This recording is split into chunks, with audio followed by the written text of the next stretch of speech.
centímetros. A superfície interna da cóclea contém um fluido e está alinhada com cerca de 20.000 células nervosas que são fundamentais para a nossa capacidade de ouvir.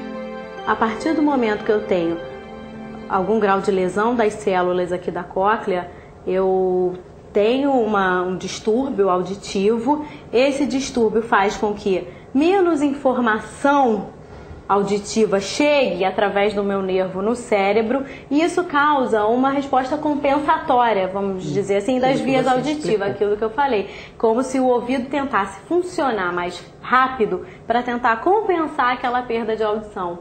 Então, esse excesso de atividade gera um sinal que o cérebro reconhece como sendo um som, que é o zumbido.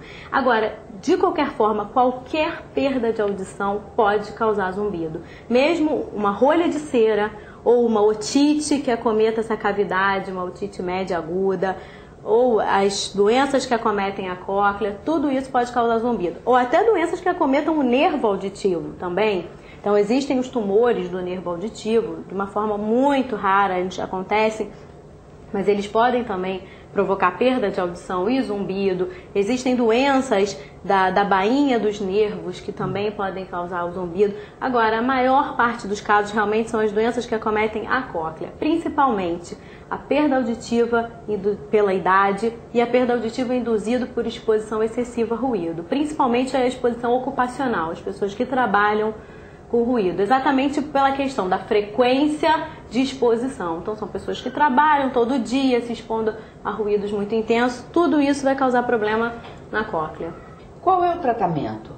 Na verdade, a gente tem vários tratamentos para o zumbido, né? Tudo vai depender da causa. Então, mais uma vez, o importante é a gente saber. Todo tratamento deve ser personalizado, individualizado. Cada um deve ser visto como um caso diferente de zumbido. Então a gente tem que investigar, ver quais são os fatores que estão causando zumbido naquela determinada pessoa. O que a gente tem de disponível? Além, obviamente, do tratamento de cada uma daquelas doenças de base, o diabetes, né, do colesterol alto, dos hormônios, a gente tem disponível medicamentos, tá, de vários tipos, alguns tipos, os vasodilatadores, que aumentam o fluxo sanguíneo, alguns que a gente chama de bloqueadores de canal de cálcio, que vão também modular o cálcio dentro do ouvido. Existem outros que fazem antiagregantes plaquetários, que fazem com que as plaquetas não se agreguem, portanto o fluxo de sangue seja um fluxo mais contínuo e mais regular. A gente tem vários medicamentos disponíveis. De uma forma geral, eles ajudam mais ou menos metade das pessoas com zumbido. Fora os medicamentos, a gente tem a chamada terapia de habituação do zumbido. Seria o seguinte, primeira coisa, o mais importante, as orientações. Mostrar para a pessoa, fazer ela perceber que o problema dela, na maior parte dos casos, e a gente tendo certeza disso depois de uma investigação, não é um problema grave, ela não tem um tumor na cabeça, ou ela não vai ficar maluca por causa daquilo, nem surda. É uma orientação rica, explicar bem como é que o ouvido funciona. Muitas das vezes, eu diria que 20 a 30% dos pacientes já saem melhores depois de uma consulta assim, mais tranquilos. E a segunda coisa importante nessa terapia é o que a gente chama de enriquecimento sonoro. O que é importante em quem tem zumbido? Quem tem zumbido não pode ficar num ambiente totalmente silencioso. Na realidade, o ambiente silencioso é, de certa forma, inimigo do zumbido.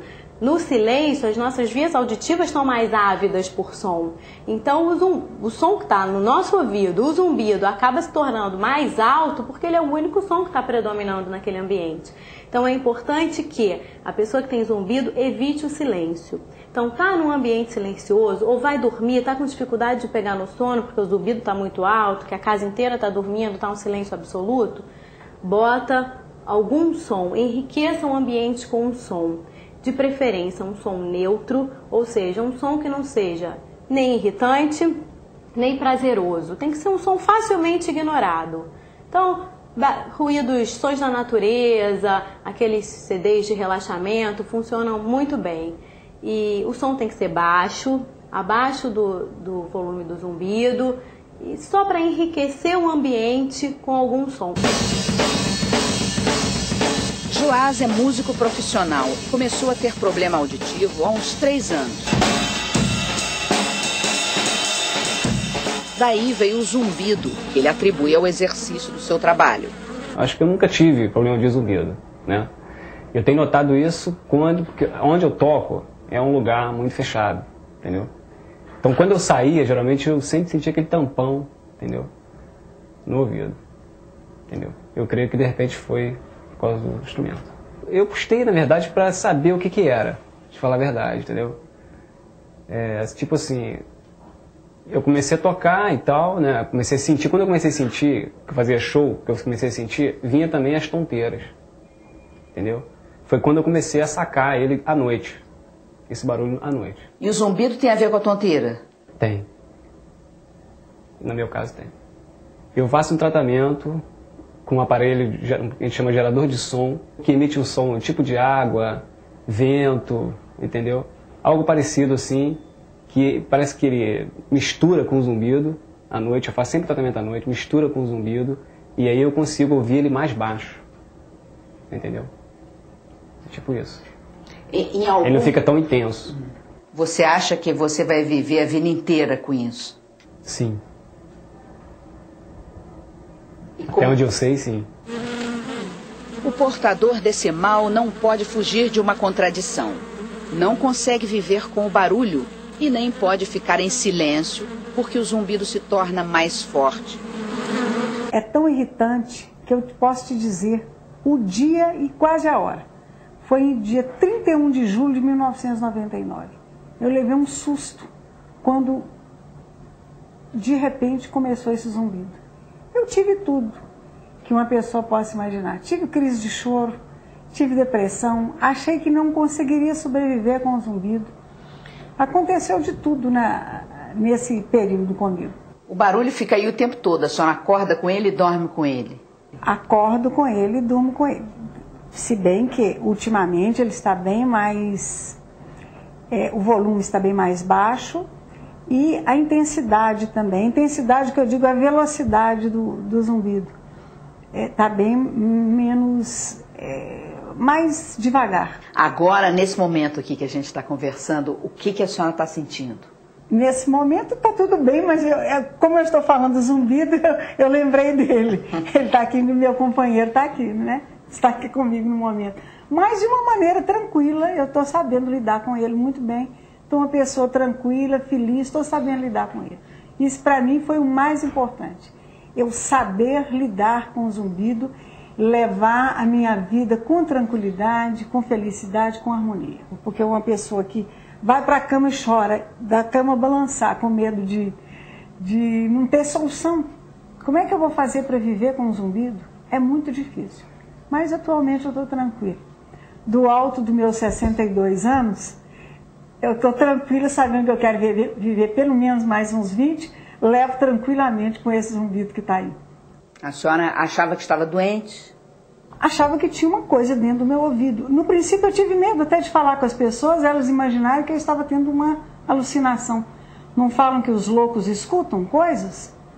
Aí depois eu vi que não, que eu estava escutando mesmo o zumbido.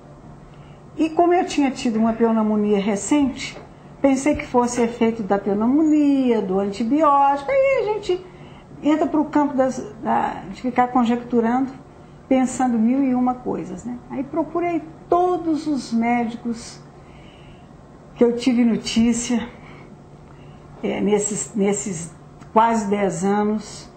Eu fui a São Paulo, eu não descansei, não. Eu não entreguei os pontos, não. Até que eu fui parar nas mãos da doutora Patrícia e tenho sentido os efeitos, né, do tratamento com ela, tem melhorado muito, tem me dado principalmente esperança, que é uma coisa muito importante para a gente que está com zumbido, falar assim, não tem jeito, você está condenada a ficar com isso o resto da vida, é muito triste. Então você ter esperança é um fato muito positivo. A troca de informação e de apoio entre portadores do mal é uma opção que ajuda no tratamento. Em algumas cidades brasileiras, há grupos de apoio a pessoas com zumbido, coordenados por profissionais que trabalham voluntariamente, fazem palestras e estimulam a discussão entre os participantes. Os especialistas não falam em cura da maioria dos casos, e sim em controle do zumbido, da mesma forma que se controla outros problemas de saúde, como diabetes ou doenças coronarianas. Na verdade, o nosso objetivo é voltado para a qualidade de vida do paciente. Então, mesmo que eu não consiga tirar o zumbido, eu quero tirar o incômodo que o zumbido traz. Eu quero fazer com que essa pessoa aproveite a vida dela normalmente, como qualquer outra pessoa ou como ela aproveitava antes de ter o zumbido. Se você quiser saber mais sobre este assunto e também sobre outros temas do programa Espaço Aberto Ciência e Tecnologia, então procure o nosso site na internet, no endereço www.globo.com/globonews.